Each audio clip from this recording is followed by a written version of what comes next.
तो दोस्तों आज की इस वीडियो में हम बात करने जा रहे हैं द एक तरह से पुनीसरा नाम की इस मूवी के बारे में, जिसके तकरीबन 3 एक तरह से पार्ट आ चुके हैं और हमें अपकमिंग पार्ट देखने को मिलने वाला है। आज हम उसी मूवी के बारे में बात करने जा रहे हैं, तो वीडियो को लाइक कर दीजिएगा, चैनल को सब्सक्राइब कर दीजिएगा। अब इसके बारे में हम जानना चालू करते हैं। स्टीव लाइटफुट ने स्ट्रीमिंग सेवा नेटफ्लिक्स के लिए बनाया है, जो मार्वल कॉमिक्स के चरित्र पुनिशर पर आधारित है। यह मार्वल सिनेमैटिक यूनिवर्स (एमसीयू) में सेट है, जो फ्रेंचाइजी की फिल्मों और अन्य टेलीविजन सीरीज के साथ निरंतरता साझा करता है। यह पहली मार्वल नेटफ्लिक्स सीरीज डेयरडेविल 2015 से 2018 का स्पिन-ऑफ है।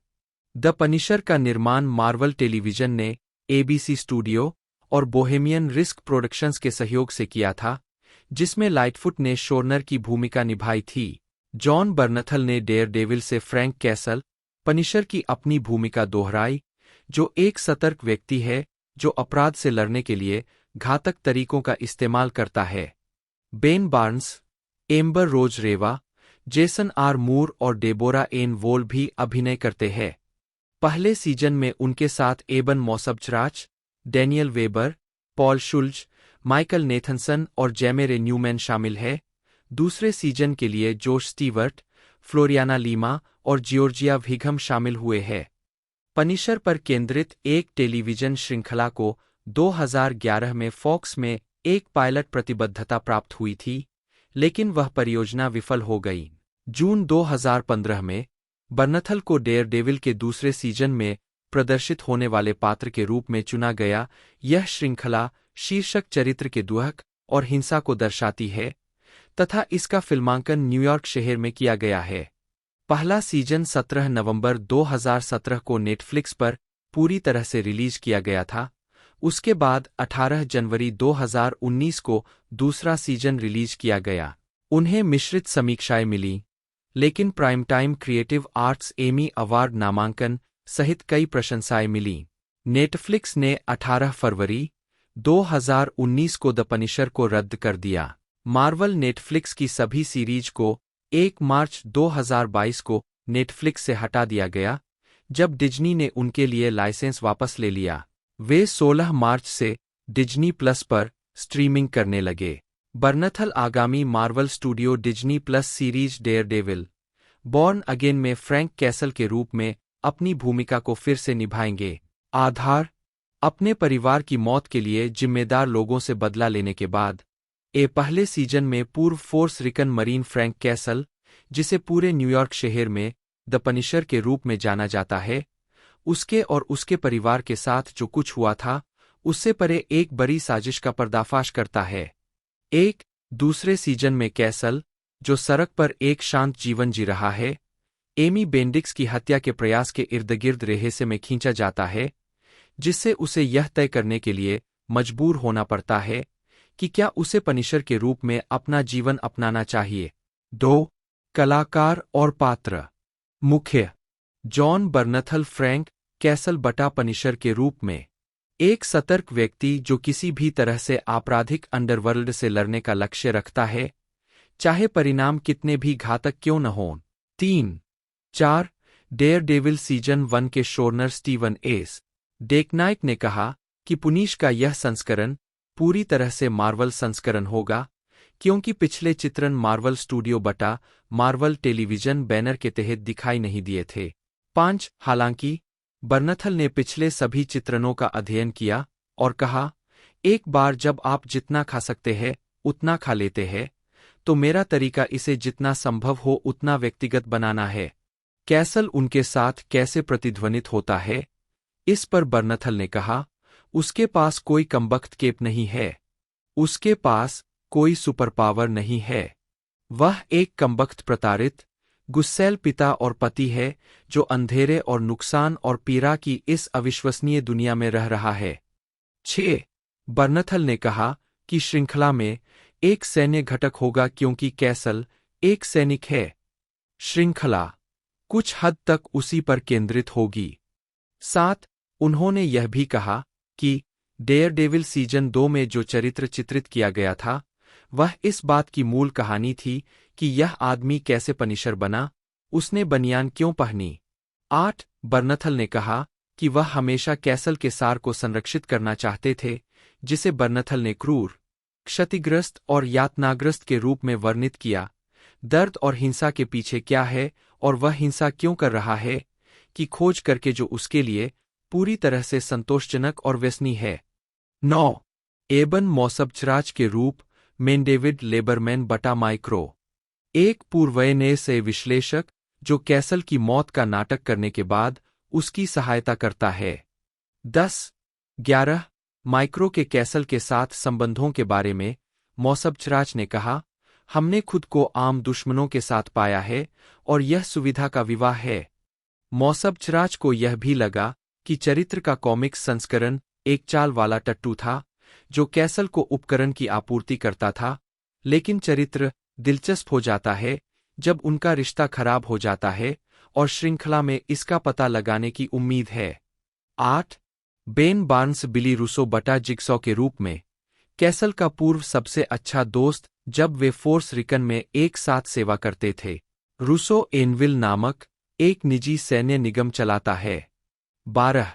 10. सीजन 2 में उसके चेहरे पर निशान, याददाश्त का नुकसान और एक जिग्सॉ पहेली जैसा टूटा हुआ दिमाग विकसित होता है जब कैसल पहले सीजन के अंत में अपना सिर शीशे से टकराता है। एम्बर रोज रेवा के रूप में दीना मदनी, एक ईरानी अमेरिकी DHS स्पेशल एजेंट जो एक जांच के लिए न्यूयॉर्क शहर लौटती है, जो उसे कैसल के साथ रास्ते पार करने के लिए प्रेरित करती है। 10. 13. रेवा ने उल्लेख किया कि मदनी खुद को अमेरिकी के रूप में देखती है, यही उसका अस्तित्व है, यही वह रक्षा करना चाहती है, इसीलिए वह जो करती है वह करती है। चूंकि मदनी कॉमिक्स के किसी चरित्र पर आधारित नहीं है, रेवा का शोध होमलैंड पर अधिक आधारित था और यह उन लोगों के लिए कैसा है और तार्किक प्रक्रियाएं जिनसे चरित्र गुजर रहा होगा। मुझे लगता है बहुत सारे अभिनेताओं के लिए, यदि आप कॉमिक्स से किसी की भूमिका निभा रहे हैं तो आपको शायद लगता है कि इस चरित्र को उस तरह से प्रस्तुत करने की आपकी कोई जिम्मेदारी है जो यह दर्शाता है कि उन्हें कॉमिक पुस्तकों में कैसे दर्शाया गया था। क्योंकि मेरे पास वह नहीं था, इसने शायद मुझे अपने प्रतिनिधित्व में अधिक खुला होने दिया।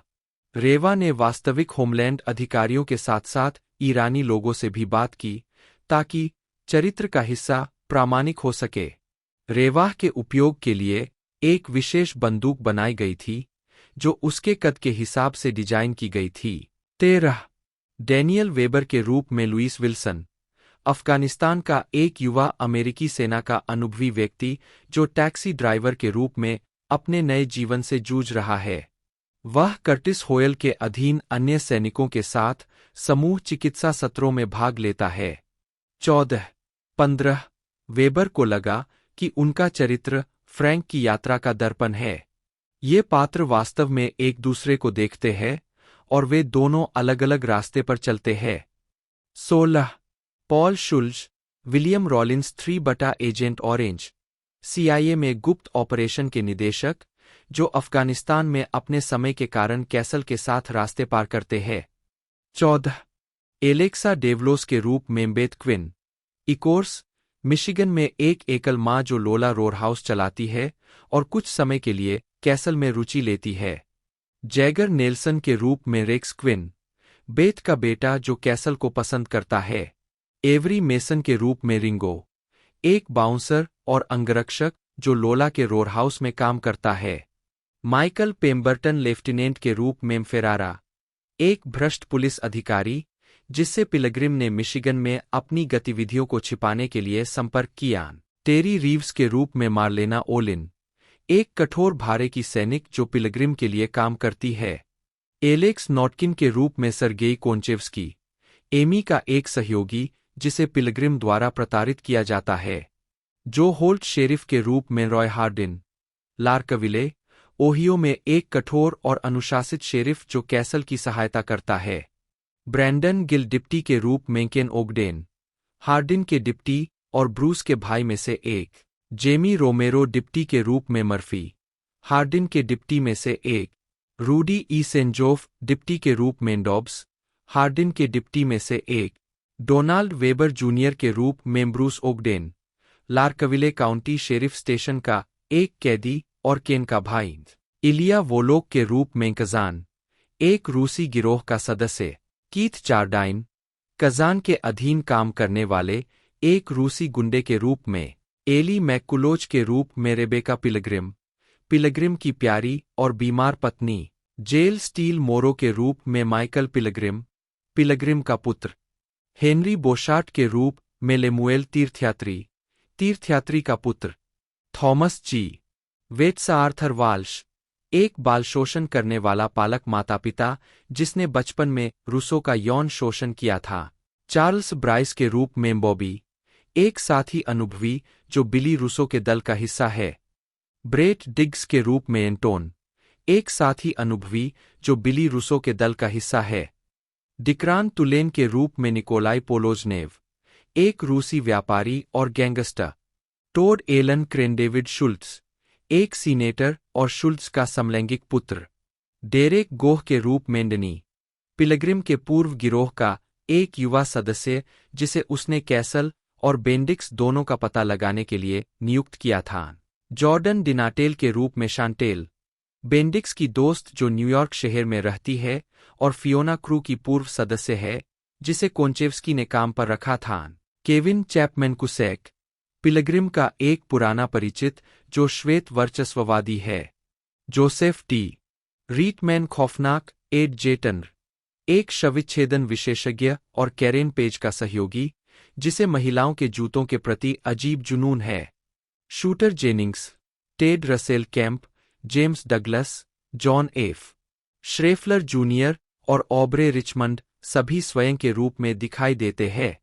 एपिसोड मौसम एपिसोड मूलतः जारी 13-17 नवंबर 2017 13-18 जनवरी 2019 सीजन 1 2017 मुख्य लेख the Punisher season 1 Jason R Moore Curtis Hoyle Castle का दोस्त उन कुछ लोगों में से एक जो जानता है कि वह जीवित है और पूर्व अमेरिकी नौसेना SARC जो युद्ध में अपने बाएं पैर के निचले हिस्से को खोने के बाद एक थेरेपी समूह का नेता बन गया।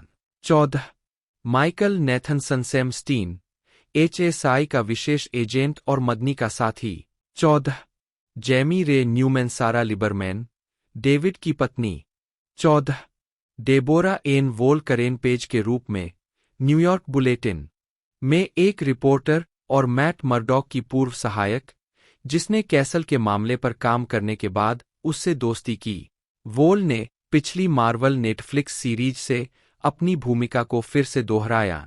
17-18 कैसल के साथ पेज के जारी रिश्ते के बारे में वोल ने कहा, फ्रैंक के लिए करेन के दिल में एक नरम जगह है और निश्चित रूप से करेन के अंधेरे इतिहास के साथ बहुत कम लोग हैं जिनके साथ वह अपना असली रूप साझा कर सकती है। फ्रैंक वह व्यक्ति है जिसके साथ वह संभावित रूप से पूरी तरह से खुल सकती है। साथ उन्होंने कहा, फ्रैंक के बारे में कुछ ऐसा है जहां करेन को अपने सबसे अंधेरे, सबसे गहरे पक्ष पर शर्मिंदा होने की जरूरत नहीं है। वह उसके साथ अधिक ईमानदार हो जाती है। 8 जोश स्टीवर्ट जॉन पिलग्रिम के रूप में एक शांत बाहरी और क्रूर आंतरिक व्यक्ति जिसे अपने पूर्व जीवन में विकसित हिंसक कौशल का उपयोग एक बार फिर से करने के लिए मजबूर किया जाता है। 19 स्टीवर्ट ने उन्हें एक दक्षिणपंथी ईसाई कट्टरपंथी के रूप में वर्णित किया। 20 फ्लोरियाना लीमा क्रिस्टा ड्यूमोंट सैन्य दिग्गजों के लिए एक मनोचिकित्सक। 19 जो बिली रूसो के साथ काम करती है। वह अपने निजी जीवन में बहुत ढकी हुई और बहुत तनावग्रस्त है और किसी को भी अपनी निजी दुनिया में नहीं आने देना चाहती। सीजन 2 की कॉस्ट्यूम डिजाइनर लोरेन कैल्वर्ट के अनुसार। 20 जियोर्जिया विघम एमी बेंडिक्स के रूप में एक रहस्यमय अतीत वाली आवारा। 19 वह एक किशोरी है जो अभद्र भाषा का उपयोग करना नापसंद करती है और पिलग्रिम के आदमियों से भाग रही है जिसके कारण अंततः उसकी मुलाकात कैसल से होती है। 20 पुनरावर्ती सीजन 1 में प्रस्तुत शोहरे अघदाशलू के रूप में फराह मदनी दीना की मां, जो एक सफल मनोरोग चिकित्सा पद्धति चलाती है। 21, 22, जॉर्डन महोम, आइजैक लैंग, एक सैन्य दिग्गज जो होयल के सहायता समूहों में शामिल होता है। केली बैरेट मारिया कैसल के रूप में, कैसल की मृत पत्नी। 23, Aidan Pierce Brennan Frank Castle Junior के रूप में, कैसल का मृत बेटा। 16, निकोलेट पेरिनी, लिसा कैसल के रूप में, कैसल की मृत बेटी। रिप्ले सोबो के रूप में लियो लिबरमैन, डेविड और सारा की बेटी।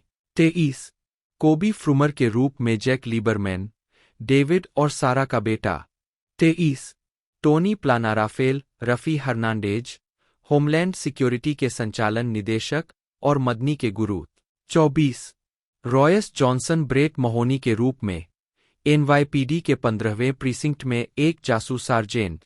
जॉनसन ने पिछली मार्वल नेटफ्लिक्स सीरीज से अपनी भूमिका दोहराई है। सीजन 2 में पेश किया गया। कोर्बिन बर्नसेन एंडरसन शुल्ट्ज, टेस्टामेंट इंडस्ट्रीज का सहनेता जो जॉन पिलग्रिम को अपने नापाक उद्देश्यों के लिए काम पर रखता है। एनेट ओटूल के रूप में एलिजा शुल्ट्ज, टेस्टामेंट इंडस्ट्रीज की सहनेता जो जॉन पिलग्रिम को अपने नापाक उद्देश्यों के लिए काम पर रखती है। जॉर्डन डीन के रूप में जैक नेल्सन, एक साथी अनुभवी जो बिली रूसो के साथ दोस्ती करता है और उसके साथ मिलकर काम करता है, लेकिन नशे की लत से ग्रस्त है। सैमुअल गोमेज जोस, एक साथी अनुभवी जो बिली रूसो के दल का हिस्सा है। जिमी स्टैंटन के रूप में टॉड, एक साथी अनुभवी जो बिली रूसो के दल का हिस्सा है। ब्रेट बार्थोलोम्यू के रूप में फिलिप, एक साथी अनुभवी जो बिली रूसो के दल का हिस्सा है। अतिथि सीजन 1 में प्रस्तुत सी थॉमस हॉवेल कार्सन वुल्फ, एक भ्रष्ट वरिष्ठ डीएचएस एजेंट, ऑपरेशन सेरबेरस का पर्यवेक्षक और मदनी का पर्यवेक्षक जो माइक्रो और फिर बाद में कैसल के साथ रास्ते पार करता है। 25, वुल्फ भ्रष्ट होने का खुलासा करता है, रॉलिंस के लिए काम करता है, जिसने वुल्फ को माइक्रो को देशद्रोही होने का आरोप लगाया था और माइक्रो को मार डाला। हालांकि माइक्रो अपने जीवन पर प्रयास से बच गया। फ्रैंक को मारने का प्रयास करने से पहले वुल्फ को फ्रैंक द्वारा पकड़ लिया जाता है और उससे पूछताछ की जाती है। डेलाने विलियम्स के रूप में ओकॉनर, एक नस्लवादी नकली वियतनाम के दिग्गज और एनआरए सदस्य जो होयल के सहायता समूहों में शामिल होता है। ओकॉनर को विल्सन द्वारा उसकी सैन्य सेवा का दिखावा करने के कारण मार दिया जाता है। लुक्का डे ओलिवेराडोनी चावेज, न्यूयॉर्क शहर में एक नवनियुक्त निर्माण कार्यकर्ता जिसने कैसल के साथ दोस्ती करने की कोशिश की। क्रिस क्रिटेली के रूप में लांस, एक निर्माण मजदूर और निम्न स्तर का अपराधी जो अक्सर कैसल का मजाक उड़ाता था। जेम्स जे लोरेंजो के रूप में टोनी ग्नूची क्राइम फैमिली का सदस्य जो न्यूयॉर्क शहर में स्थित एक इतालवी अमेरिकी आपराधिक संगठन है।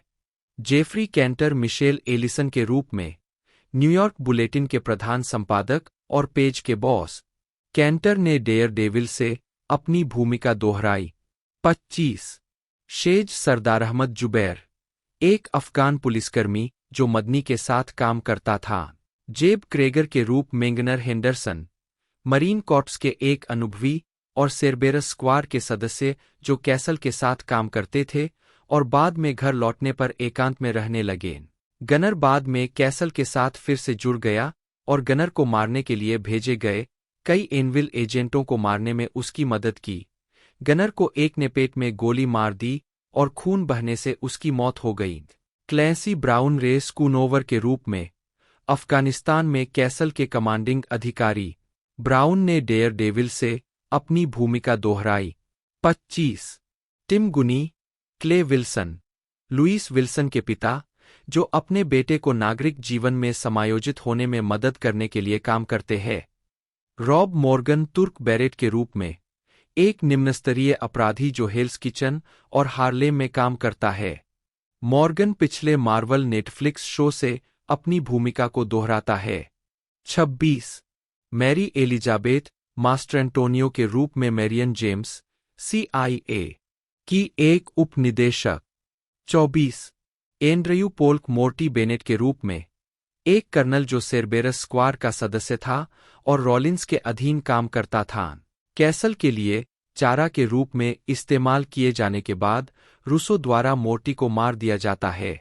रिक होम्स के रूप में स्टेन ओरी, एक अमेरिकी सीनेटर जिसका कैरेन पेज द्वारा बंदूक नियंत्रण पर उसके विचारों पर साक्षात्कार लिया गया।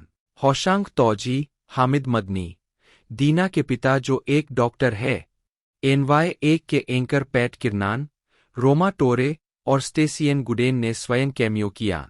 जोनाथन एडवर्ड बर्नथल, बटा बियारेन, एल बटा, जन्म 20 सितंबर 1976, एक अमेरिकी अभिनेता है। 2000 के दशक की शुरुआत में अपने करियर की शुरुआत करते हुए वह AMC horror drama series the walking dead 2010 से 2012, 2018 में शेन वॉल्श की भूमिका निभाने के लिए प्रमुखता में आए, जहां वे पहले 2 सीजन में मुख्य कलाकार थे। बर्नथल ने Marvel cinematic universe MCU television series Daredevil 2016 और द पनिशर 2017 से 2019 में फ्रैंक कैसल बटा द पनिशर के रूप में और अधिक पहचान हासिल की। वह आगामी Disney plus series Daredevil born again 2025 में भूमिका को फिर से निभाने के लिए तैयार है। उनकी फिल्म भूमिकाओं में Snitch 2013, the Wolf of Wall Street 2013, Fury 2014, Sicario 2015, the Accountant 2016, Baby Driver 2017, Wind River 2017, Widows 2018, Ford v Ferrari 2019, Those Who Wish Me Dead, King Richard, the Many Saints of Newark सभी 2021 और origin 2023 शामिल है। प्रारंभिक जीवन। Jonathan Edward बर्नथल, एक का जन्म 20 सितंबर 1976 को वाशिंगटन, DC में एक यहूदी परिवार में हुआ था। 2-3 वह जॉन लूरी, नी मार्क्स और एरिक लॉरेंस रिक बर्नथल के बेटे हैं, जो लेथम एंड वॉटकिंस LLP के पूर्व वकील और 2019 तक the humane society of the United states के निदेशक मंडल के अध्यक्ष थे। 1-4 उनके दादा संगीतकार और निर्माता मरे बर्नथल 1911 से 2010 थे। 5 उनके 2 भाई हैं, निकोलस, एक आर्थोपेडिक सर्जन और UCLA में प्रोफेसर, और थॉमस, एक कंसल्टिंग एजेंसी के CEO, जिनकी शादी अरबती और पूर्व फेसबुक CEO शेरिल सैंडबर्ग से हुई है। 6, 7, 8, 9 उनके चचेरे भाई रॉक संगीतकार एडम स्लेसिंगर 1967 से 2020 थे। 10 बर्नथल मैरीलैंड के केबिन जॉन में पले बढ़े। उन्होंने सिडवेल फ्रेंड्स स्कूल में पढ़ाई की, जहां से उन्होंने 1995 में स्नातक किया। 11 उन्होंने अक्सर अपने युवा को उपद्रवी के रूप में वर्णित किया है।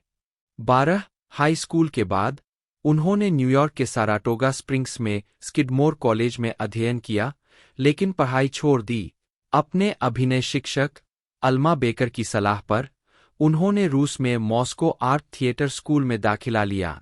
13-14 वहाँ अपने समय के दौरान वह एक रूसी पेशेवर बेसबॉल टीम के लिए कैचर थे। 12-15 आजीविका 2002 से 2009 प्रारंभिक कैरियर। बर्नथल को मॉस्को आर्ट थिएटर में रहते हुए कैम्ब्रिज, मैसाचुसेट्स में अमेरिकन रिपर्टरी थिएटर में हार्वर्ड यूनिवर्सिटी के institute for advanced theatre training के कार्यकारी निदेशक द्वारा खोजा गया था। उन्होंने वहां स्नातक स्तर के सर्टिफिकेट छात्र के रूप में अध्ययन किया और 2002 में अपनी पढ़ाई पूरी की।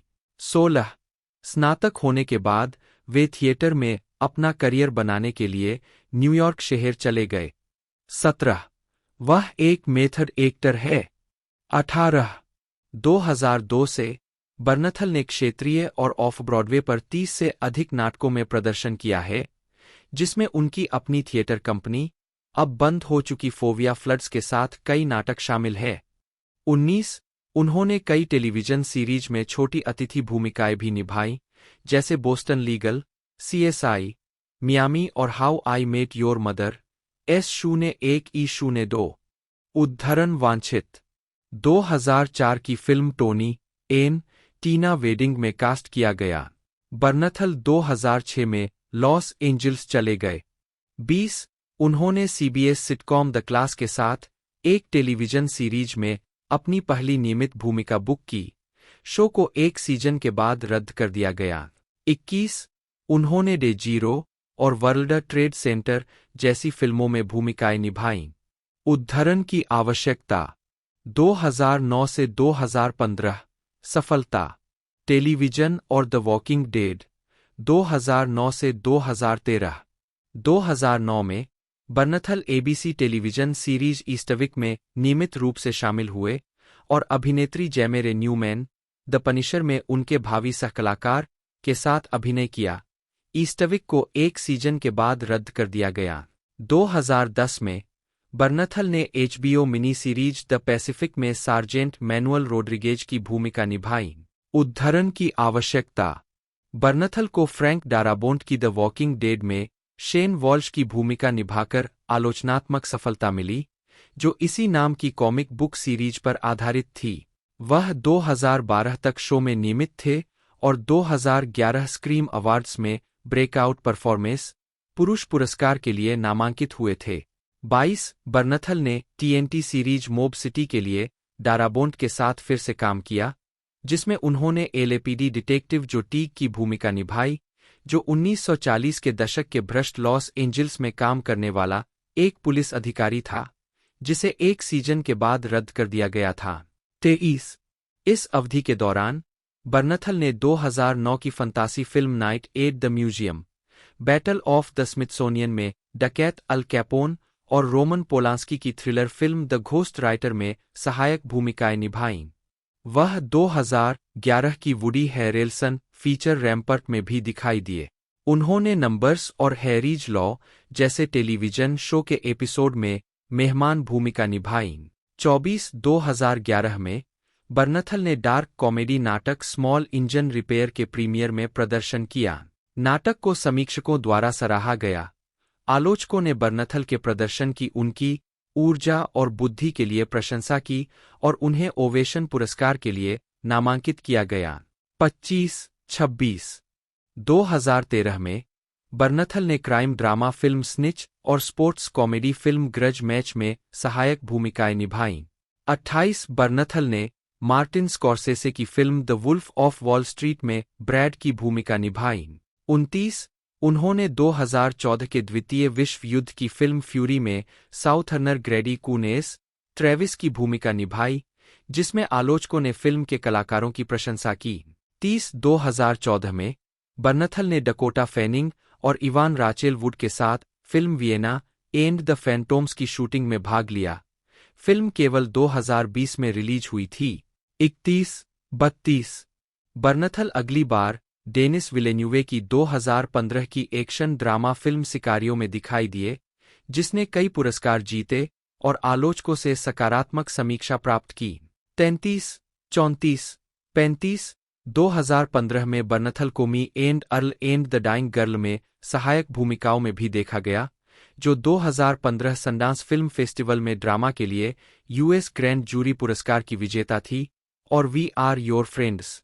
उद्धरण आवश्यक इस दौरान बर्नथल ने HBO mini series Show Me a Hero में एनएसीपी वकील माइकल एच. सुस्मान की भूमिका निभाई। उन्होंने अभिनेता विगो मोर्टेंसन के साथ मिलकर नाटक The Time of Our Lives, the Life and Times of Howard Zinn का कार्यकारी निर्माण भी किया, जिसका निर्देशन अक्सर थिएटर सहयोगी जोश चेम्बर्स ने किया था।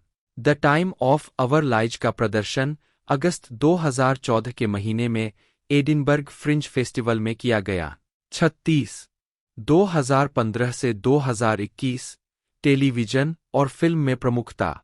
मार्वल और द पनिशर 2015 से 2019। जून 2015 में मार्वल ने घोषणा की कि बर्नथल नेटफ्लिक्स की सुपरहीरो सीरीज डेयरडेविल के दूसरे सीजन में फ्रैंक कैसल बटा द पनिशर की भूमिका निभाएंगे, जिसे 18 मार्च 2016 को रिलीज किया गया था। 37 हालांकि उन्होंने शुरुआत में एक सुपरहीरो फ्रेंचाइजी में शामिल होने में संकोच किया, लेकिन बर्नथल ने डेयरडेविल के पिछले सीजन में अभिनेता चार्ली कॉक्स, मैट मर्डॉक बटा डेयरडेविल और विंसेंट डिनफ्रियो विल्सन फिस्क बटा किंगपिन के अभिनय की प्रशंसा करने के बाद भूमिका निभाने का फैसला किया। आलोचकों ने द पनिशर के रूप में बर्नथल के प्रदर्शन की सराहना की। आईजीएन ने इसे बिल्कुल शानदार, दिल को छू लेने वाला प्रदर्शन कहा। 38 कॉमिक बुक लेखक और द पनिशर के सहनिर्माता गेरी कॉनवे ने बर्नथल के प्रदर्शन को चरित्र का पसंदीदा ऑन स्क्रीन चित्रण कहा। नेटफ्लिक्स द्वारा शुरू में आदेश नहीं दिए जाने के बावजूद नेटवर्क ने चरित्र की स्वशीर्षक श्रृंखला द पनिशर को 17 नवंबर 2017 को रिलीज किया। सीजन 1 में शीर्षक चरित्र के उनके चित्रण को इसकी भावनात्मक गहराई के लिए वास्तव में उल्लेखनीय और गहन प्रदर्शन के रूप में सराहा गया और संभवतः मार्वल की सभी नेटफ्लिक्स सीरीज में अब तक का सबसे अच्छा ग्रिजली एंटी-हीरो प्रदर्शन किया गया।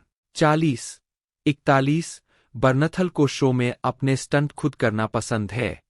12 दिसंबर 2017 को यह घोषणा की गई कि शो को नेटफ्लिक्स द्वारा सीजन 2 के लिए नवीनीकृत किया गया था, जिसे 18 जनवरी 2019 को रिलीज किया गया था। 43 एक महीने बाद शो रद्द कर दिया गया।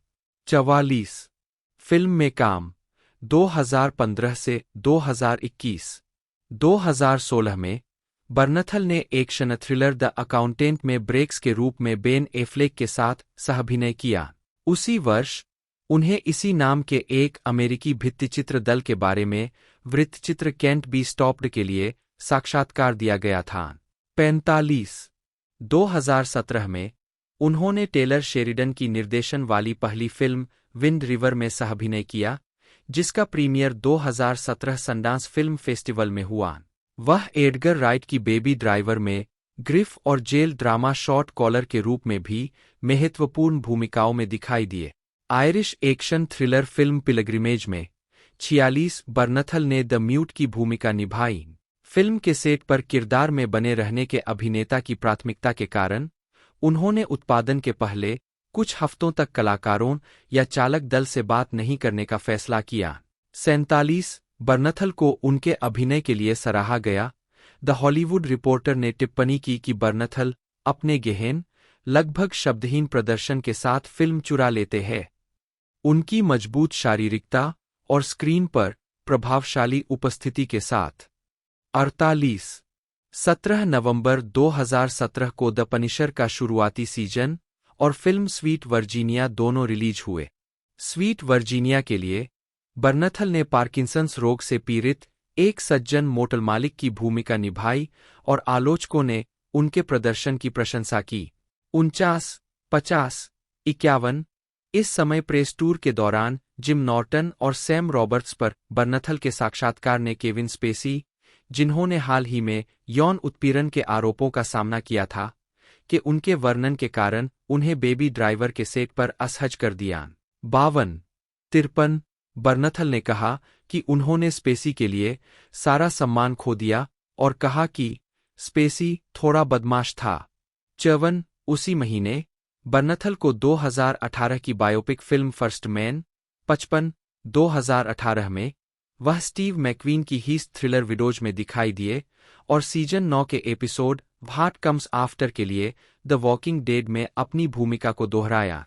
56 57 बर्नथल ने स्वतंत्र film the peanut butter falcon में एक मछुआरे, शिया लाबियोफ, के भाई की भूमिका निभाई। उन्होंने जेम्स मैंगोल्ड की action biographical drama Ford v Ferrari में सहायक भूमिका में बिजनेस मैग्नेट ली इकोका की भूमिका निभाई। 2018 की गर्मियों में उत्पादन शुरू हुआ और फिल्म नवंबर 2019 में रिलीज हुई। 58 2019 की गर्मियों में बर्नथल ने टेलर शेरिडन द्वारा निर्देशित एक पश्चिमी film those Who Wish Me dead को फिल्माया। इसे मई 2021 में रिलीज किया गया था। उद्धरण आवश्यक 2019 की शुरुआत में बर्नथल ने स्मॉल इंजन रिपेयर के फिल्म संस्करण में अपनी भूमिका दोहराई, एक नाटक जिसमें उन्होंने 2011 में टेरेंस स्वेनो की भूमिका की शुरुआत की थी। फिल्म सितंबर 2021 में रिलीज हुई थी। 59 जनवरी 2019 में बर्नथल एचबीओ के द सोप्रानोस की prequel feature film the Many Saints of Newark के कलाकारों में शामिल हो गए, 60, जिसे अक्टूबर 2021 में रिलीज किया गया था। 61 नेटफ्लिक्स फिल्म द अनफॉरगिवेबल में बर्नथल ने एक जानलेवा महिला, सैंड्रा बुलॉक, की प्रेमिका की भूमिका निभाई।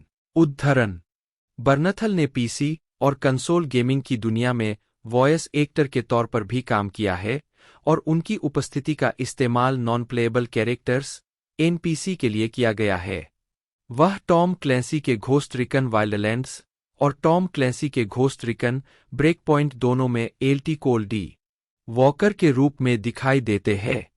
62 2022 वर्तमान निरंतर कार्य और अन्य उद्यम: बर्नथल ने HBO mini series We Own This City में बाल्टीमोर पुलिस विभाग के सार्जेंट वेन जेनकिंस की भूमिका निभाई। उन्होंने 8 एपिसोड की श्रृंखला अमेरिकन जिगोलो में जॉनी और उनके जिगोलो अल्टर ईगो जूलियन के शीर्षक चरित्र को भी निभाया। बर्नथल ने Hulu hit series the Bear 2022 से 2024 में मिकी की भूमिका निभाई, जिसके लिए उन्होंने कॉमेडी सीरीज में उत्कृष्ट अतिथि अभिनेता के लिए प्राइम टाइम एमी पुरस्कार जीता। पॉडकास्टिंग: 2022 वर्तमान 18 फरवरी 2022 को रियल वंस विद जॉन बर्नथल की शुरुआत हुई। बर्नथल द्वारा विकसित एक पॉडकास्ट श्रृंखला जो हमारे समय के बड़े मुद्दों की अग्रिम पंक्ति में रहने वाले कुछ सबसे दिलचस्प, प्रामाणिक लोगों को माइक्रोफोन प्रदान करती है। पुलिस से लेकर गिरोह के सदस्यों, सैनिकों और डॉक्टरों, कार्यकर्ताओं और प्रथम उत्तरदाताओं तक, आप ऐसे लोगों से सुनने जा रहे हैं जो ईमानदार, खुली बातचीत के अलावा किसी भी एजेंडे को आगे नहीं बढ़ा रहे हैं। जो कुछ घटित होता है वह जानकारीपूर्ण, मजेदार और कभी-कभी दिल तोड़ने वाला होता है। ऐसे लोगों द्वारा दिया जाता है जिनसे आप तुरंत जुड़ाव महसूस करेंगे। 63 आगामी परियोजनाएं: अक्टूबर 2018 में यह घोषणा की गई थी कि Bernthal dark comedy film Snow Ponies में एक भूमिका निभाएंगे, विशेष रूप से 2006 की ब्लैक लिस्ट में एक प्रविष्टि। 64 मूल कास्टिंग की घोषणा के बाद से फिल्म विकास में बनी हुई है। अक्टूबर 2016 में कास्ट किए गए बर्नथल जोएल एडगर्टन के साथ फिल्म स्टिंग्रे में भी अभिनय करेंगे, जो विकास में भी बनी हुई है। 65 मार्च 2023 में यह पुष्टि की गई कि बर्नथल डेयरडेविल बॉर्न अगेन में फ्रैंक कैसल बटा द पनिशर के रूप में अपनी भूमिका को फिर से निभाएंगे, जो डिज्नी प्लस के लिए विकास में है और मार्च 2025 में रिलीज होने के लिए तैयार है। दान और वकालत: बर्नथल और उनके भाई निकोलस गैरलाभकारी संगठन ड्रॉप्स फिल बकेट चलाते हैं, जिसे प्रभाव संचालित अंतर लाने के लिए उद्यमशील दृष्टिकोण के रूप में वर्णित किया गया है। 66 बर्नथल पिट बुल स्वामित्व के भी समर्थक है और एनिमल फार्म फाउंडेशन के प्रवक्ता है, जो पिट बुल को बचाता है और उनके साथ समान व्यवहार को बढ़ावा देता है। 68 उनके पास खुद के 3 पिट बुल है जो अक्सर उनके साथ सेट पर जाते हैं। उनमें से 2, बॉस और वेनिस, उनकी 2012 की फिल्म रैम्पर्ट में दिखाई दिए। 69 व्यक्तिगत जीवन: बर्नथल ने 25 सितंबर 2010 को मैरीलैंड के पोटोमैक में एरिन एंगल से शादी की। एंगल एथलीट कर्ट एंगल की भतीजी है। 20-21 उनके 3 बच्चे हैं। 70 परिवार ओजाई, कैलिफोर्निया में रहता है।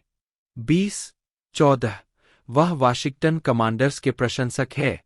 71-72 फिल्मोग्राफी: मुख्य लेख: जॉन बर्नथल के प्रदर्शनों की सूची। पुरस्कार और नामांकन: वर्ष नामांकित कार्य पुरस्कार परिणाम: 2011 द वॉकिंग डेड ब्रेकआउट प्रदर्शन के लिए स्क्रीन पुरस्कार, पुरुष मनोनीत।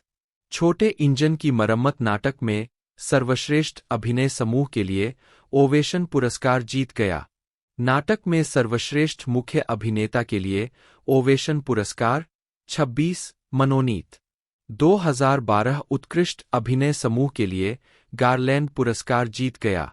2013 वॉल स्ट्रीट के भेड़िए सर्वश्रेष्ठ कलाकारों की टुकड़ी के लिए Boston society of film critics award मनोनीत। सर्वश्रेष्ठ कलाकारों की टुकड़ी के लिए central Ohio film critics association पुरस्कार मनोनीत। सर्वश्रेष्ठ अभिनय समूह के लिए क्रिटिक्स च्वाइस मूवी अवार्ड मनोनीत। सर्वश्रेष्ठ कलाकारों की टुकड़ी के लिए डेट्रॉयट फिल्म क्रिटिक्स सोसाइटी पुरस्कार मनोनीत। सर्वश्रेष्ठ कलाकारों की टुकड़ी के लिए जॉर्जिया फिल्म क्रिटिक्स एसोसिएशन पुरस्कार। एबन मौसबचराच बटा BNM SBAEKRAE के बटा। जन्म 19 मार्च 1977, एक अमेरिकी अभिनेता है। उन्हें comedy drama series the Bear 2022 वर्तमान में रेस्तरां मैनेजर रिची जेरिमोविच की भूमिका के लिए जाना जाता है, जिसके लिए उन्हें गोल्डन ग्लोब अवार्ड के नामांकन के अलावा कॉमेडी सीरीज में उत्कृष्ट सहायक अभिनेता के लिए 2 बार प्राइम टाइम एमी अवार्ड से सम्मानित किया गया। मौसबचराच ने गर्ल्स 2014 से 2017 और एनओएस 4A2 2019 से 2020 में प्रमुख टेलीविजन भूमिकाएं निभाई है और एंडर 2022 के पहले सीजन में दिखाई दिए है। मार्वल सिनेमैटिक यूनिवर्स में उन्होंने द पनिशर 2017 के पहले सीजन में डेविड माइक्रो लेबरमैन की भूमिका निभाई है। प्रारंभिक जीवन और शिक्षा। एबन मौसबचराच का जन्म 19 मार्च 1977 को न्यूयॉर्क शहर में हुआ था। 2 रेनी मॉस और एरिक बचराच के बेटे, जो स्प्रिंगफील्ड, मैसाचुसेट्स में एक संगीत विद्यालय चलाते हैं। उनके पिता का जन्म जर्मनी में यहूदी अमेरिकी माता-पिता के यहाँ हुआ था। 3. मौसबचराच ने मैसाचुसेट्स के एमहर्स्ट रीजनल हाई स्कूल में हाई स्कूल की पढ़ाई की और 1999 में कोलंबिया विश्वविद्यालय से अंग्रेजी साहित्य में BA की डिग्री हासिल की। वह शुरू में अमेरिकी इतिहास और संगीत अध्ययन में प्रमुख थे। 4. कॉलेज के अपने तीसरे वर्ष के दौरान उन्होंने एक सेमेस्टर के लिए स्पेन के एलिकांटे में विदेश में अध्ययन किया। 5. बचपन में मौसबचराच को थिएटर और फिल्मों का शौक था और उन्हें पढ़ना भी पसंद था। उनके कुछ पसंदीदा लेखक इसहाक असिमोव और पियर्स एंथोनी थे। उन्होंने अपना ज्यादातर बचपन घर के अंदर बिताया। 6. और अपने बचपन को पलायनवादी के रूप में वर्णित किया। 4. हाई स्कूल में मौसबचराच स्कूल बैंड में शामिल हो गए और प्रदर्शन करने के शौकीन हो गए। उनके पसंदीदा संगीत कलाकारों में से एक ऑर्नेट कोलमैन थे। 6. कॉलेज के अपने पहले वर्ष के दौरान मौसबचराच ने जिज्ञासा से अभिनय की कक्षा ली और जल्दी ही थिएटर करने के लिए प्रेरित हो गए। 7. कक्षा के बाद वह थिएटर में कुछ अनुभव प्राप्त करने के लिए विलियम्सटाउन थिएटर फेस्टिवल में प्रशिक्षु बन गए। 4. मौसबचराच ने न्यूयॉर्क शहर के विलियम एस्पर स्टूडियो में अभिनय और मीसनर तकनीक का अध्ययन किया। 8, 9, 10, 11 आजीविका आइकन। इस अनुभाग को विस्तार की आवश्यकता है। आप इसमें कुछ जोड़कर मदद कर सकते हैं। जुलाई 2024 मौसबचराच ने HBO सीरीज गर्ल्स में देसी की भूमिका निभाकर टेलीविजन पर अपनी पहचान बनाई, जो एक आवर्ती भूमिका के रूप में शुरू हुई, इससे पहले कि वह सीरीज के अंतिम 3 सीजन में नियमित रूप से दिखाई देते।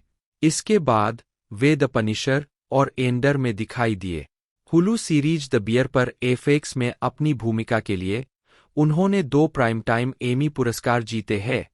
जुलाई 2024 तक मौसबचराच को The Fantastic Four, First Steps 2025, Avengers, Doomsday 2026 और एवेंजर्स सीक्रेट वॉर्स 2027 में बेन ग्रिम बटा द थिंग को चित्रित करने के लिए तैयार किया गया है।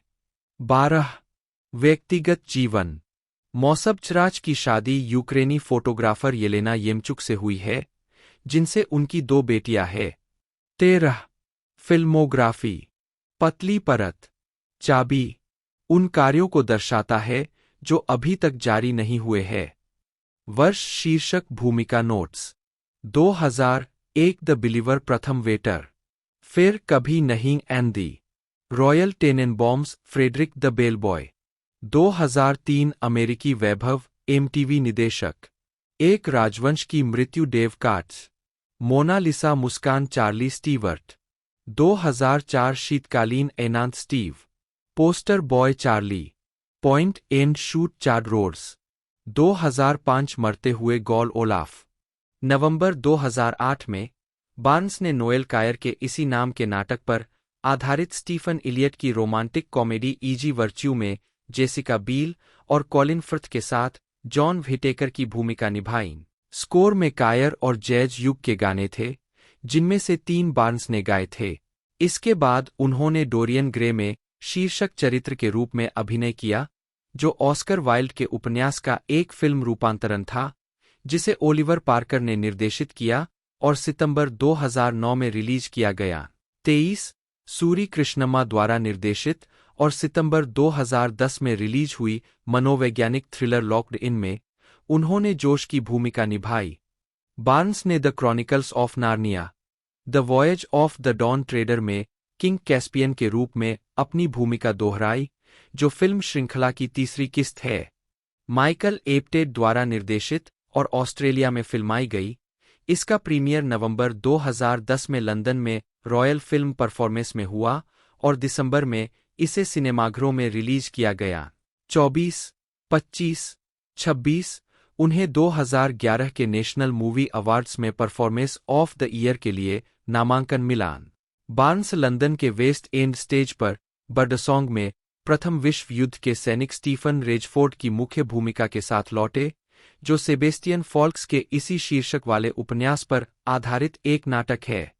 ट्रेवर नन द्वारा निर्देशित और रेचल वेगस्टाफ द्वारा रूपांतरित, यह नाटक 28 सितंबर 2010 को शुरू हुआ और 15 जनवरी 2011 तक चला। 27, 28 अप्रैल 2011 में उन्होंने किलिंग बोनो में नील मैककॉर्मिक की भूमिका निभाई, जो मैककॉर्मिक के संस्मरण आई वाज बोनो डोपेलगैंगर पर आधारित एक कॉमेडी थी, जिसमें मैककॉर्मिक आयरलैंड में अपने युवावस्था के दिनों को एक महत्वाकांक्षी रॉक स्टार के रूप में याद करते हैं, जो अपने दोस्त बोनो U2 के प्रमुख गायक की छाया में है। 29, 30 हॉलीवुड रिपोर्टर का कहना है कि बार्न्स और उनके सहकलाकार रॉबर्ट शीहान युवा प्रतिभाओं को दृढ़ता से चित्रित करते हैं, जो सही समय पर सही जगह पर थे लेकिन गलत कदम उठा लिए। 31 सितंबर 2012 में बार्न्स द्वितीय विश्व युद्ध के अंत के दौरान फ्रांस में तैनात एक युवा अमेरिकी सैनिक और साहित्यिक प्रतिभा के रूप में द वर्ड्स में दिखाई दिए, जिसे एक फ्रांसीसी वेटरे से प्यार हो गया और जिसकी पांडुलिपि युद्ध के बाद के युग में खो गई। 32 हालांकि उनका प्रदर्शन शारीरिक था और संवाद बहुत कम या बिल्कुल नहीं थे, स्क्रीन रेंट ने उनके चरित्र की कहानी को फिल्म का सबसे आकर्षक तत्व बताया और उनके प्रदर्शन को ठोस कहा, जो प्यार, हानि और अफसोस उनके चरित्र द्वारा अनुभव की गई कई गहरी भावनाओं को खूबसूरती से पकड़ता है। 33, 34 इसके बाद उन्होंने अप्रैल 2013 में रिलीज हुई मूल 2006 की फ्रेंच फिल्म मोन फ्रेरे से मेरा भाई शादी कर रहा है की रीमेक द बिग वेडिंग में एलेजांद्रो की भूमिका निभाई।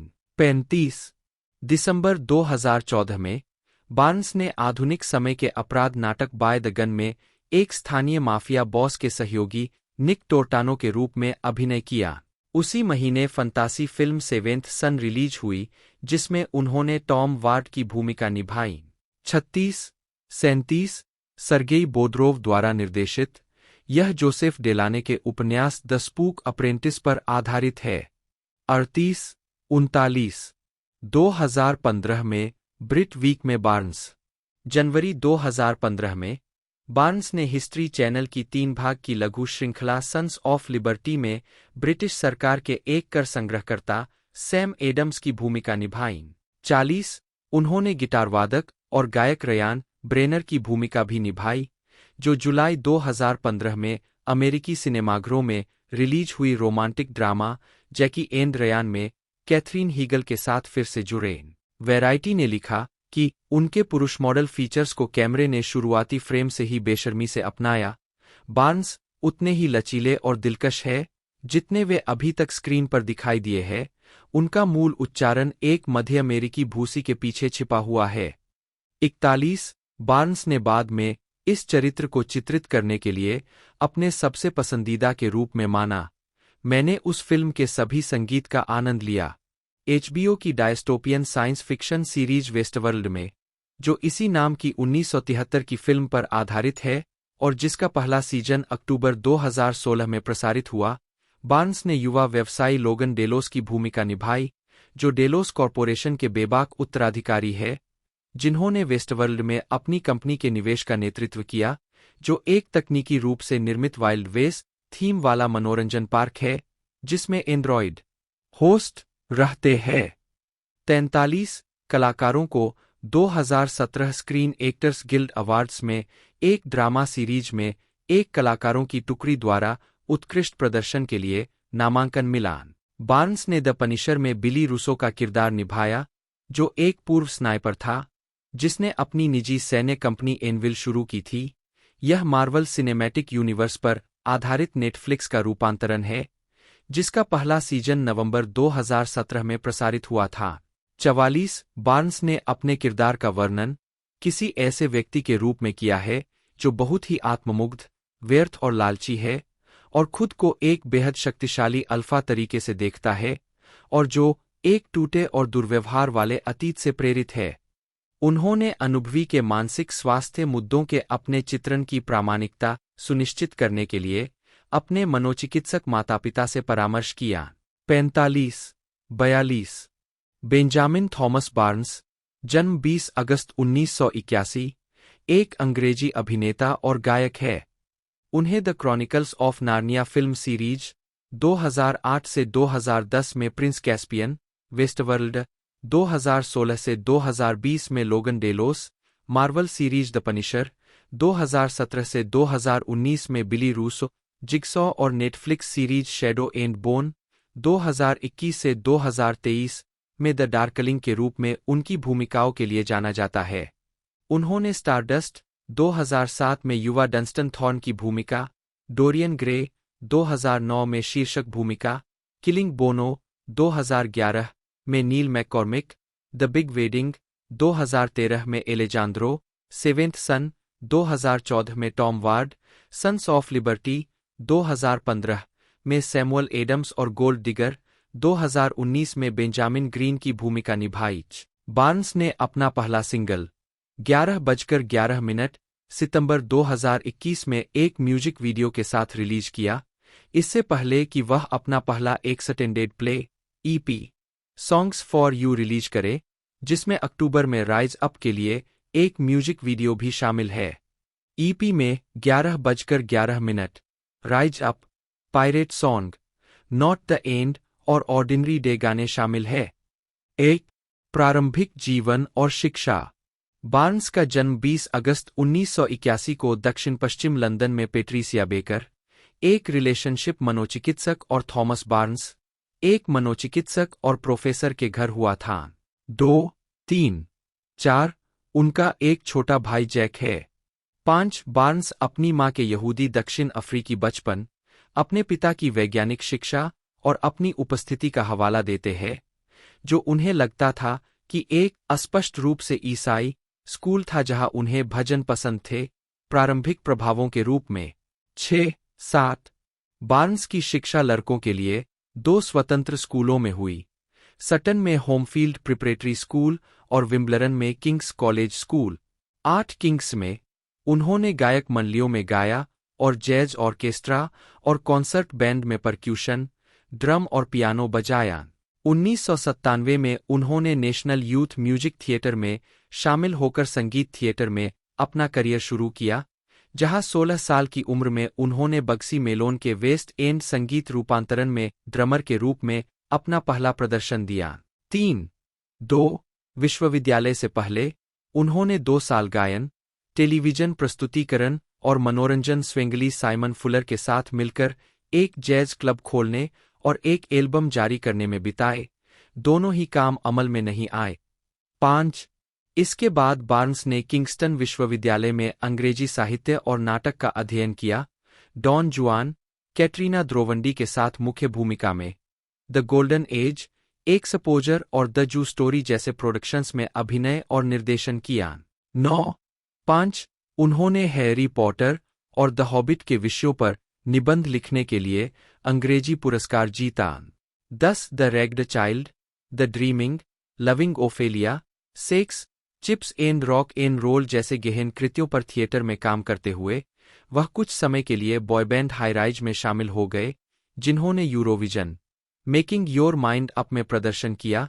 2004 के यूरोविजन सॉन्ग प्रतियोगिता के लिए यूके की प्रविष्टि लीडिंग मी ऑन के साथ 2/11/9/12 2008 में उन्हें विश्वविद्यालय की वॉल ऑफ फेम में शामिल किया गया, जो 20 से अधिक निपुण पूर्व छात्रों में शामिल होने वाले सबसे कम उम्र के व्यक्ति थे। 13 आजीविका बार्न्स 2008 में the Chronicles of Narnia, Prince Caspian के यूके प्रीमियर पर बार्न्स ने 2006 में टेलीविजन पर काम करना शुरू किया, जिसमें यूके सीरीज डॉक्टर्स में अतिथि भूमिका भी शामिल थी। उसी वर्ष वह द हिस्ट्री बॉयज के वेस्ट एंड प्रोडक्शन के कलाकारों की टुकड़ी में शामिल हो गए, जिसमें उन्होंने यौन उत्तेजक डेकिन के रूप में अभिनय किया और प्रशंसा प्राप्त की। 14/15 बार्न्स ने स्टारडस्ट 2007 में युवा डंस्टन थॉर्न के रूप में अपनी फीचर फिल्म की शुरुआत की, जिसका निर्देशन मैथ्यू वॉन ने किया था और यह नील गैमन के इसी नाम के उपन्यास पर आधारित थी। उन्होंने सूजी हेलवुड की बिग्गाथॉन बेन 2008 में कोबाका नामक एक रूसी गुंडे की भूमिका निभाई। 16 जून 2008 में बार्न्स को एंड्रयू एडमसन द्वारा निर्देशित the Chronicles of Narnia, Prince Caspian में प्रिंस कैस्पियन की भूमिका के लिए पहचान मिली। 17 एडमसन ने फिल्म का वर्णन एक युवावस्था की और कुछ हद तक मासूमियत के नुकसान की कहानी के रूप में किया, जिसमें कैस्पियन शुरू में काफी भोला था, फिर बदला लेने की लालसा करता है और अंत में बदला लेने से चूक जाता है। 18 जबकि कई पाठक कैस्पियन को एक बच्चे के रूप में व्याख्या करते हैं, उपन्यास के एक अंश में उसकी उम्र पीटर के करीब होने का उल्लेख है, इसलिए विलियम मोस्ले से मेल खाने के लिए एक बड़े अभिनेता की तलाश की गई थी। बार्न्स को फिल्म निर्माताओं से मिलने के 2.5 हफ्ते बाद कास्ट किया गया था और वह एडमसन के सरोगेट परिवार और पेवेंसिस की भूमिका निभाने वाले 4 अभिनेताओं में अच्छी तरह से फिट होगा। 1/9/20 फिल्म में उनका भूमध्यसागरीय उच्चारण आंशिक रूप से द प्रिंसेस ब्राइड में इनिगो मोंटोया के रूप में मैंडी पेटिंकिन के प्रदर्शन से प्रेरित था। 21 बार्न्स ने video game the Chronicles of Narnia, Prince Caspian में अपने चरित्र को आवाज भी दी। उनके चित्रण ने उन्हें 2008 के सर्वश्रेष्ठ पुरुष प्रदर्शन के लिए राष्ट्रीय मूवी पुरस्कार, चॉइस मूवी ब्रेकआउट पुरुष के लिए 2008 के टीन चॉइस पुरस्कार और सर्वश्रेष्ठ ब्रेकथ्रू पुरुष के लिए 2009 के एमटीवी मूवी पुरस्कार से नामांकन दिलाया। वे वेस्टवर्ल्ड के दूसरे सीजन में लोगन डेलोस के रूप में एक आवर्ती भूमिका में लौटे, जिसका प्रीमियर अप्रैल 2018 में हुआ था। जनवरी 2019 में उन्होंने द पनिशर के दूसरे सीजन में एक जख्मी चेहरे वाले बिली रूसो के रूप में अपनी भूमिका को दोहराया। इस सीजन में बार्न्स ने कहा कि उन्हें मस्तिष्क क्षति और स्मृति हानि के आघात और इसके साथ होने वाली हताशा, क्रोध और दर्द का पता लगाने की स्वतंत्रता थी। 42 इसके बाद उन्होंने 36 वर्षीय आकर्षक कॉपीराइटर बेंजामिन ग्रीन की भूमिका निभाई, जिसने BBC वन की मिनी सीरीज गोल्ड डिगर में 60 वर्षीय अमीर तलाकशुदा का पीछा किया। मूल रूप से नवंबर 2019 से BBC वन पर साप्ताहिक रूप से प्रसारित किया गया, इसे मई 2020 में अमेरिकी दर्शकों के लिए एकॉर्न टीवी पर प्रसारित किया गया। 46 अक्टूबर 2019 में बार्न्स को 2021 Netflix sports series shadow and bone में जनरल किरिगन के रूप में चुना गया। कुल मिलाकर श्रृंखला को आलोचकों से मिश्रित समीक्षा मिली, लेकिन बार्न्स के प्रदर्शन ने अधिक प्रशंसा अर्जित की।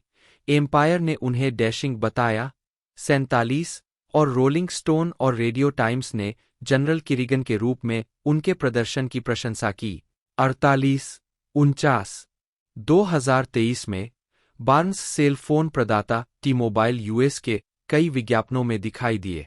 50 फिल्मोग्राफी पतली परत वर्ष शीर्षक भूमिका नोट्स 2007 स्टारडस्ट युवा डंस्टन थॉर्न 2008 बेन से Barack Obama the Chronicles of Narnia Prince Caspian राजकुमार राजा कैस्पियन एक्स सहेज सदाचार जॉन व्हिटेकर। 2009 Dorian Gray. 2010 बंद कर दिया Josh Sawyer. The Chronicles of Narnia, The Voyage of the Dawn Treader राजा कैस्पियन एक्स।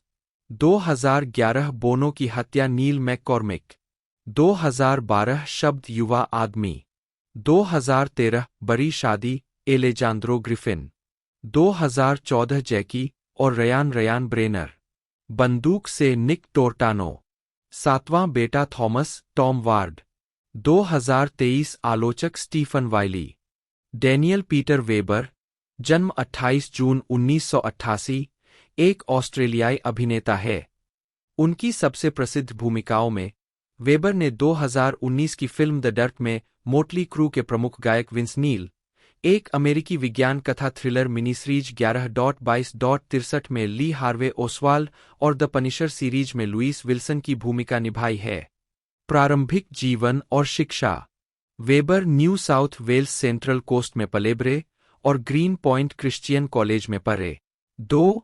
वह एक ट्रैम्पोलिनिस्ट थे और उन्होंने 2000 ग्रीष्मकालीन ओलंपिक समापन समारोह में प्रदर्शन किया था। 3. आजीविका। वेबर ने पवन टरबाइनों पर रस्सी पहुंच तकनीशियन के रूप में काम किया। 3. उनका पहला अभिनय अनुभव 2009 की फिल्म द कॉम्बिनेशन में था। 2009 से 2010 से उन्होंने टीवी श्रृंखला के 9 में डेरियस पाइक का किरदार निभाया। 3. उन्होंने ऑल सेंट्स और मिनी सीरीज डेविल्स डस्ट में भी भूमिकाएं निभाईं। 4. 2015 में वेबर ने ऑस्ट्रेलियाई soap opera home and away में एक स्टॉकर रयान केली की भूमिका निभाई। 5. जे अब्राम्स द्वारा निर्मित 11.22.63 में वेबर की भूमिका संयुक्त राज्य अमेरिका में उनकी पहली भूमिका थी। उन्हें ऑडिशन टेप भेजने के बाद भूमिका मिली, जिसके लिए उन्हें 2 दिन की तैयारी करनी थी, जिसमें ओसवाल्ड की न्यूज़रील देखना और उनकी आवाज़ की क्लिप सुनना शामिल था। 5. 6. कास्ट होने के बाद उन्होंने वह उपन्यास पढ़ा जिस पर यह आधारित था, साथ ही हत्या के बारे में अन्य किताबें भी पढ़ी। 7. 8. वेबर को ओसवाल्ड के अजीबोगरीब भाषण पैटर्न और बढ़ते व्यामोह की भावना को समझने के लिए प्रशंसा मिली। 9. 10. 2016 में उन्होंने पुलिस ड्रामा फिल्म थंपर में लीना हेडी और साथ ही ऑस्ट्रेलियाई एलिजा टेलर के साथ अभिनय किया। 11. वेबर ने Netflix television series The Punisher में एक परेशान संयुक्त राज्य अमेरिका के सेना के दिग्गज की भूमिका निभाई, जो पीटीएसडी से पीड़ित है। 12. 2019 में वेबर ने 2019 नेटफ्लिक्स फिल्म द डर्ट में मोटली क्रू के प्रमुख गायक विंस नील का किरदार निभाया। 1. 13. 14. वह क्रिव स्टेंडर्स द्वारा निर्देशित feature film ranger close the battle of long tan में भी दिखाई दिए। 15. 16. फिल्मोग्राफी। पतली परत। वर्ष शीर्षक भूमिका नोट्स। 2009 Mel Jason. बहुविकल्पी एंदी लघु फिल्म। 2011 स्लीपिंग ब्यूटी जासूस दुकान सहायक। 2012 वह लड़की जो जीवित रही कैस्पर। मुस्कुराने की वजह जेक लघु फिल्म। बेसहार्ट लड़का। पॉल शुल्ज, जन्म 12 जून 1962, एक अमेरिकी अभिनेता है। 1. उन्हें द सोप्रानोस, नर्स जैकी 24, 2002 से 2004 और द पनिशर 2017 में दिखने के लिए जाना जाता है, और पैनिक रूम 2002 और रेम्बो 2008 में उनकी फिल्मी भूमिकाओं के लिए जाना जाता है। आजीविका। उन्हें 2001 से 2004 तक फॉक्स सीरीज 24 में रयान चैपल और 1999 से 2006 तक एचबीओ सीरीज द सोप्रानोस में फादर फिल इंटिंटोला की भूमिका निभाने के लिए जाना जाता है। 2. शुल्ज को फॉक्स के कानूनी ड्रामा जस्टिस में दिखाया गया था और उन्होंने Law and Order, Rizzoli and Isles, JAG, CSI, Crime Scene Investigation, The West Wing, NCIS, Oz, Frasier, NYPD Blue, Boston Legal, Cold Case, Numbers, Mad Men, Criminal Minds, The Closer, Terminator, The Sarah Connor Chronicles, Suits, Z Nation और Journeyman में अतिथि भूमिका निभाई है। उन्होंने 2017 में Netflix series The Punisher में William Rollins की भूमिका निभाई। उद्धरण की आवश्यकता। फिल्मों में new Jersey drive 1995, क्लॉकर्स 1995, don't say a word 2001 और David Fincher film panic room 2002 और जोडिएक 2007 शामिल है। 2. वे रैम्बो में माइकल बर्नेट के रूप में दिखाई दिए, जो रैम्बो फिल्म गाथा की 2008 की चौथी किस्त थी। उन्होंने Showtime dark comedy series Nurse Jackie में एडी वाल्जर के रूप में सहाभिनय किया, जिसका प्रीमियर जून 2009 में हुआ था। 3-4 फिल्मोग्राफी। पतली परत। वर्ष शीर्षक भूमिका नोट्स। 1989 अविश्वसनीय सत्य बिल। 1992 गुरुत्वाकर्षण के नियम फ्रेंकी। 1994 शौकिया थॉमस को गोली मारने वाला पुलिसकर्मी। 1994 हाथ बंदूक Michael McAlister. 1995 New Jersey Drive booking sergeant. 1995 Clockers जासूस 4। 1995 इश्कबाजी करना। 1996 Ill Town Lucas. Jamie Ray Newman, जन्म 2 अप्रैल 1978, एक अमेरिकी अभिनेत्री, निर्माता और गायिका है। उन्हें सोप ओपेरा जनरल हॉस्पिटल में Christina Castine, drama series Veronica Mars में मिंडी ओडेल, फंतासी सीरीज ईस्टविक में Kat Gardner, science fiction series Stargate Atlantis में lieutenant Laura Cadman, science fiction series Eureka में Tess Fontana, drama thriller series Red Widow में Kat Petrova, comedy drama series Mind Games में Sam Gordon, crime drama series Wicked City में Allison Roth और Marvel series The Punisher में सारा Lieberman के किरदारों के लिए जाना जाता है। अपने पति गाय नेटिव के साथ उन्होंने ड्रामा स्किन 2018 के निर्माण के लिए 2019 में सर्वश्रेष्ठ लाइव एक्शन लघु फिल्म का अकादमी पुरस्कार जीता। प्रारंभिक जीवन। न्यूमैन का जन्म मिशिगन के फार्मिंगटन हिल्स में यहूदी 1-2 माता-पिता मार्शा जो और राफेल न्यूमैन के घर हुआ था। 3-4 उनकी एक बहन बेथ निकोल, जे ब्रांड में वैश्विक जनसंपर्क निदेशक है। 5-6 न्यूमैन ने 11 साल की उम्र में इज़राइल होरोविच के नाटक A Rosen by Any Other Name के डेब्यू में अभिनय करना शुरू किया।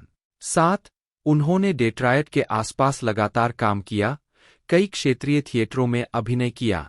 न्यूमैन ने अपनी प्रारंभिक शिक्षा मेट्रोपॉलिटन डेट्रॉयट के यहूदी हिलेल डे स्कूल में प्राप्त की। 8 जहां उन्होंने ओक्लाहोमा के 8वीं कक्षा के नाटक में एडो एनी कार्नेस के रूप में अभिनय किया। हिलेल के बाद न्यूमैन ने मिशिगन के ब्लूमफील्ड हिल्स में निजी क्रैनब्रुक किंग्सवुड स्कूल में दाखिला लिया। 9 और अपनी गर्मियों की छुट्टियां इंटरलोचन सेंटर फॉर द आर्ट्स में बिताईं, जहां उन्होंने अभिनय में उत्कृष्ट उपलब्धि के लिए कॉर्सन पुरस्कार जीता। 10 क्रैनब्रुक में हाई स्कूल में रहते हुए उन्होंने लगातार 3 वर्षों तक मिशिगन इंटरस्कोलास्टिक फोरेंसिक एसोसिएशन, एक राज्यव्यापी नाटकीय प्रतियोगिता में पहला स्थान जीता। 16 साल की उम्र में न्यूमैन ने एक निर्माता और निर्देशक दोनों के रूप में सेवा करते हुए अपोलो थिएटर प्रोडक्शंस की स्थापना की। 11 उन्होंने 1996 में क्रैनब्रुक से स्नातक की उपाधि प्राप्त की। न्यूमैन ने फिर 2 साल के लिए Boston university college of fine arts के थिएटर कंजर्वेटरी में भाग लिया। नॉर्थवेस्टर्न में उन्होंने महिलाओं के लिए कला में इग्निशन फेस्टिवल की स्थापना की। इसके माध्यम से उन्होंने पाउला वोगेल के पुलित्जर पुरस्कार विजेता नाटक How I Learned to Drive का निर्माण और अभिनय किया। शिकागो में रहते हुए उन्होंने अपनी जैज चौकरी के साथ प्रदर्शन किया। 12 न्यूमैन सितंबर 2000 में लॉस एंजल्स चली गईं। उनके चचेरे भाई अभिनेता बेन कुरलैंड है। न्यूमैन ने पहले अपनी जैज चौकरी के साथ प्रदर्शन करके जीविका अर्जित की और कई लघु फिल्मों में भूमिकाएं निभाईं। वह ड्रू कैरी शो में भी दिखाई दी। इसके तुरंत बाद उन्हें सोप ओपेरा जनरल हॉस्पिटल में क्रिस्टीना कैस्टाइन की भूमिका मिली। वहां रहते हुए उन्होंने अपने संगीत करियर को जारी रखा और स्कूल बॉय क्रश नामक अपना कवर बैंड बनाया। न्यूमैन और स्कूल बॉय क्रश नियमित रूप से कैलिफोर्निया के सांता मोनिका में the buffalo club, West Hollywood में मूम्बा, निक्स मार्टिनी लाउंज, कैफे कॉर्डियल और बेवर्ली हिल्स में लक्स में प्रस्तुति देते थे। बैंड ने फंक और सोल से लेकर R&B और ब्लूज तक कई तरह के संगीत को कवर किया। हाल ही में उन्होंने कोडक थिएटर के निकटवर्ती स्थल द हाईलैंड्स, जनवरी 2003 में न्यूमैन ने डेविड श्वेमर, जोनाथन सिल्वरमैन और टॉम एवरेट स्कॉट के साथ रोजर कुंबले के डार्क हॉलीवुड व्यंग्य नाटक टर्नअराउंड में अभिनय किया। 13 अक्टूबर 2006 में न्यूमैन ने समीक्षकों द्वारा प्रशंसित CW शो वेरोनिका मार्स में एक आवर्ती भूमिका में 8 एपिसोड की शुरुआत की। वह स्टारगेट अटलांटिस में लेफ्टिनेंट लॉरा कैडमैन के रूप में अपनी उपस्थिति के साथ भी प्रशंसकों की पसंदीदा बन गईं। साथ ही स्टारगेट अभिनेता माइकल शैंक्स के साथ वह क्रिसमस 2006 की टेलीविजन फिल्म अंडर द मिसल्टो में दिखाई दीं। अन्य हाई प्रोफाइल अतिथि अभिनीत भूमिकाओं में E Ring, Heroes, Supernatural, Related, CSI, Crime Scene Investigation, Medium, NCIS, 14 Grimm, 14 CSI, NY, 15 और कैसल शामिल है। 16 2007 में न्यूमैन ने गेफेन प्लेहाउस में नील लाब्यूटे के नाटक फैट पिग में अभिनय किया। 17 और 2008 में गेफेन में ही लाब्यूटे के नाटक सम गर्ल में अभिनय किया। 18 अगले वर्ष वह रेबेका रोमिजन, लिंडसे प्राइस और पॉल ग्रॉस के साथ ईस्टविक के 2009 के टेलीविजन रूपांतरण जॉन अपडाइक के उपन्यास द विचेस ऑफ ईस्टविक पर आधारित में दिखाई दी, जिसमें उन्होंने कैट गार्डनर की भूमिका निभाई, जो एक नर्स और 5 बच्चों की मां है, जिसे अपनी जादुई शक्तियों का पता चलता है। 19 2010 में उन्होंने यूरेका में डॉ. टेस फोंटाना के रूप में प्रमुख आवर्ती भूमिकाएं निभाईं। 20 और ड्रॉप डेड दिवा में वेनेसा हेमिंग्स के रूप में। 21 जनवरी 2011 में न्यूमैन ने न्यूयॉर्क शहर के ल्यूसिल लॉटेल थिएटर में लैंगडन एल्विन मिशेल द्वारा द न्यूयॉर्क आइडिया के डेविड ऑबर्न के पुनरुद्धार में सिंथिया कार्सलेक की भूमिका निभाई। 22 2013 में उन्होंने गेफेन प्लेहाउस में ऑस्ट्रेलियाई नाटक द गिफ्ट के अमेरिकी स्टेज प्रीमियर में जेम्स वान डेर बीक, कैथी बेकर और क्रिस मुल्की के साथ अभिनय किया। 23 न्यूमैन ने ABC की 2013 की mid season drama series Red Widow में राधा मिशेल के साथ अभिनय किया। 24 उसी वर्ष उन्होंने स्वतंत्र मनोवैज्ञानिक थ्रिलर फिल्म अल्टर्ड माइंड्स में अभिनय किया। 25 मई 2014 में यह बताया गया कि वह TNT के comedy drama Franklin and bash के एक एपिसोड में अतिथि कलाकार होंगी। 26 बाद में उन्हें क्रिश्चियन स्लेटर और स्टीव झान के साथ एक और ABC सीरीज माइंड गेम्स में सीरीज रेगुलर के रूप में लिया गया। 27 अगस्त 2014 में यह घोषणा की गई कि न्यूमैन अमेजन स्टूडियो के प्रक्रियात्मक ड्रामा बॉश में फिर से दिखाई देंगी। 28 अगस्त 2015 29 दिसंबर 2015 में न्यूमैन बेट्स मोटल के चौथे सीजन के कलाकारों में प्रमुख आवर्ती चरित्र रेबेका हैमिल्टन के रूप में शामिल हुई, जो शेरिफ रोमेरो नेस्तर कार्बोनेल की पिछली प्रेमिका थी। 30 वह लेक माजेवस्की की फंतासी फिल्म वैली ऑफ द गॉड्स में जोश हार्टनेट और चार्लोट रैम्पलिंग के साथ अभिनय करेंगी।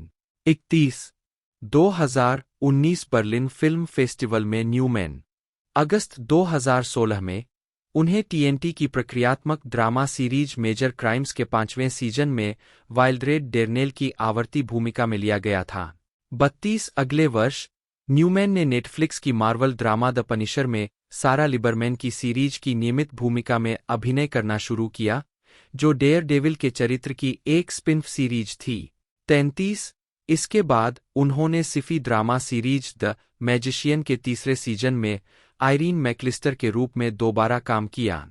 34 न्यूमैन ने ब्रावो की डार्क कॉमेडी सीरीज इम्पोस्टर के दूसरे सीजन में लिंडा लैंगर के रूप में एक आवर्ती भूमिका निभाई थी। 35 2018 में उन्होंने अपनी पहली फीचर फिल्म जीवनी संबंधी नस्लीय ड्रामा स्किन का निर्माण किया। 2022 में न्यूमैन ने HBO series the time travellers wife में ल्यूसिल एब्शायर की भूमिका निभाई। 37-38 व्यक्तिगत जीवन। न्यूमैन ने 2 अप्रैल 2012 को अपने 34वें जन्मदिन पर तेल अवीव में इजरायली लेखक और निर्देशक गाय नेटिव से शादी की। उनकी 2 बेटियां हैं, 39, 40, 41। डेबोरा एन वोल, जन्म 7 फरवरी 1985, एक अमेरिकी अभिनेत्री है। उन्होंने HBO drama series true blood 2008 से 2014 में जेसिका हैम्बी का किरदार निभाया, जिसके लिए उन्हें स्क्रीन एक्टर्स गिल्ड अवार्ड के लिए नामांकित किया गया। उन्होंने मार्वल सीरीज डेयरडेविल 2015 से 2018, द डिफेंडर्स 2017, द पनिशर 2017 से 2019 और डेयरडेविल बॉर्न अगेन 2025 में करेन पेज का किरदार भी निभाया।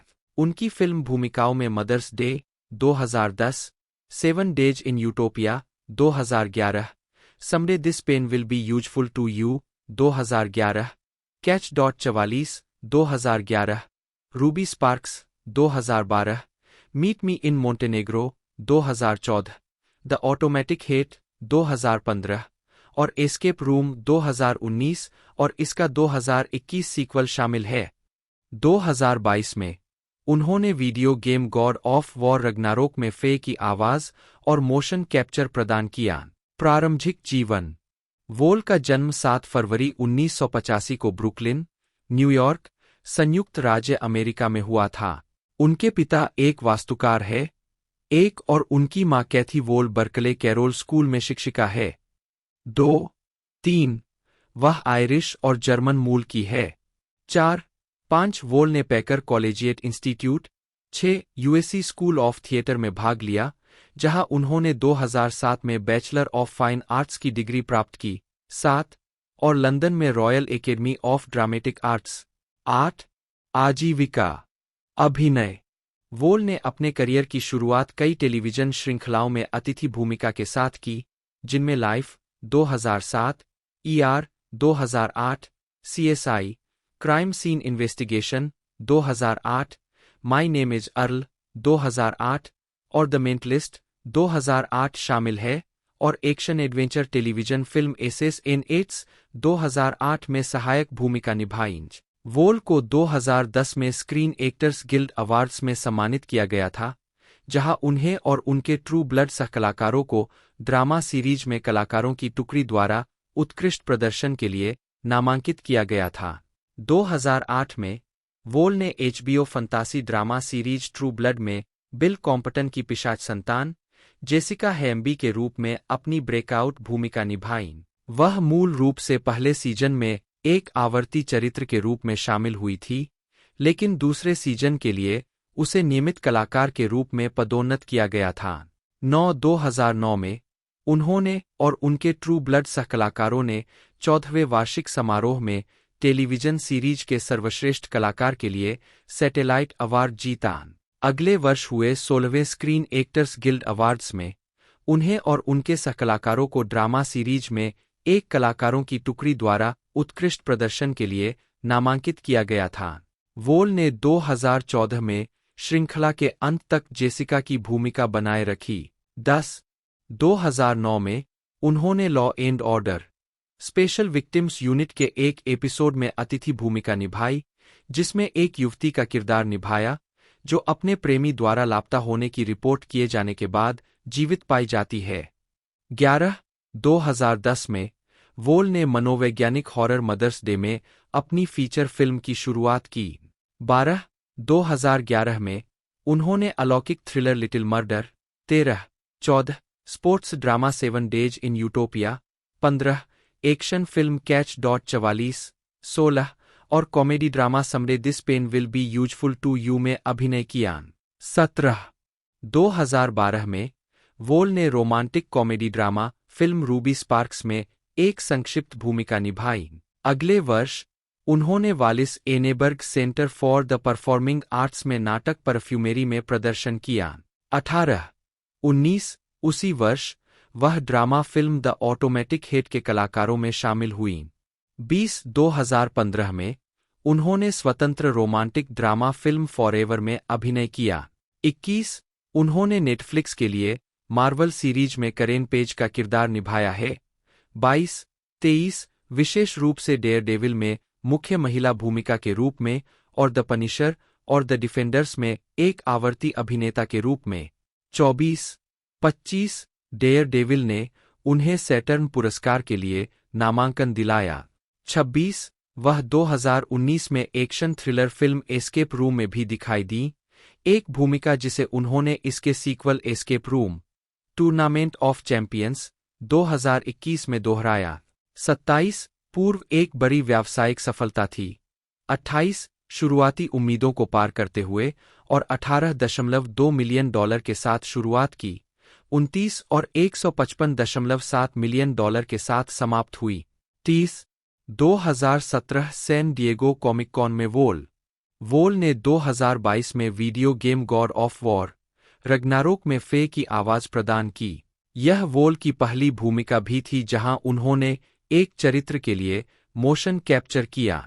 31-32 2022 में उन्होंने सैन डिएगो के ओल्ड ग्लोब में निर्देशक शाना कूपर के द टेमिंग ऑफ द श्रू के स्टेज प्रोडक्शन में कैथरीन के रूप में प्रदर्शन किया। 33-34 2023 में उन्होंने वाशिंगटन डीसी के एरिना स्टेज पर हंगेरियन निर्देशक जानोस स्जास द्वारा मंचित Angels in America Millennium Approach में हार्पर की भूमिका निभाई। 35 डेयरडेविल बॉर्न अगेन के रचनात्मक ओवरहाल के बाद जनवरी 2024 में यह बताया गया कि वोल और डेयरडेविल के सहकलाकार एल्डन हेसन अब करेन और फोगी नेल्सन के रूप में अपनी भूमिकाओं को फिर से निभाने के लिए तैयार थे। 36-37 दोस्तों इसी टाइटल से एक तरह से मार्वल स्टूडियो की एक सीरीज भी है जिसमें भी 2 सेक्शन देखने को मिल चुके हैं और कई मूवीज़ इस टाइटल से पार्ट 1 पार्ट 2 करके रिलीज़ होते हुए देखने को मिली है। तो अपकमिंग पार्ट के बारे में मैंने पूरी जानकारी आपको बताई दी है। यदि वीडियो अच्छी लगती है तो वीडियो को जरूर से लाइक कीजिएगा, ज़्यादा से ज़्यादा हो सके तो वीडियो को शेयर कीजिएगा। आज की इस वीडियो में इतना ही, मिलते हैं अगले वीडियो में।